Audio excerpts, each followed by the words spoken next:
Parang si Sean yung best friend ng lahat. Yeah!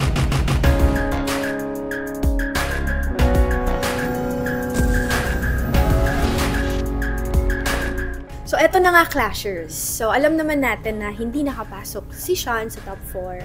Sa tingin nyo, ano yung mga naging reasons kung bakit hindi siya napili para sa top 4? Napansin namin kay Sean na pagod, nag-hold back siya. Medyo may part na nawala na siya kasi pagod na nga, na mamaos na siya. But I think it's still a great performance kasi binigay niya yung lahat niya eh. It's just that namaos siya, napagod siya. And normal lang naman mapagod sa isang tao. Ang galing-galing niya pa rin. Narinig ko yung rehearsals niya. Pagrinig ko, like, wow, it's very good.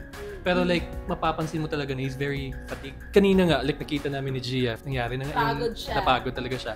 He knows, he mastered the song. Yeah. He mastered the pyesa. Pero, yun talaga, hindi nakayanan ng lahat niya. Pero nilaban niya pa rin eh. Maybe a bit psychological din. Kasi parang nadala siya sa mental pressure ng lahat na parang kailangan niyang i-prove na deserve niya na maging top 6. And na-prove naman talaga niya. Deserve naman niya talaga. Deserve, sobrang Yeah, deserve yeah, niya. Deserve Oo. niya. Feeling ko din, yung vocals niya, something that is unique talaga sa season natin. Parang pag narinig mo na siya, it's Alam mo na siya, Sean. Diba? Yun, no? It's Sean. Pero yun nga, Totoo. may mga moments talaga na minsan hindi talaga tayo at our best. Pero nakaka-proud si Sean kasi Lumabot top ng 6. top 6. Saka sobrang sobrang humble. Parang si Sean yung best friend ng lahat. Yeah.